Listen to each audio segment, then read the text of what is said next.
In this health alert, a new app from a Marquette-based company looks to help people sensitive to airborne toxins like mold.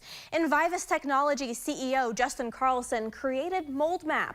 It allows people to report indoor air quality at places they visit, like hotels and Airbnbs. Carlson had an idea after becoming very sick 5 years ago. He eventually discovered he had chronic inflammatory response syndrome, a condition he says is caused by exposure to indoor toxins like mold. In his journey to recovery, he wanted to do something to help people suffering from similar conditions.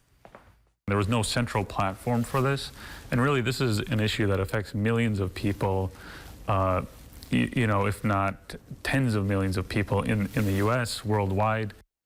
The Moldmap website is available now.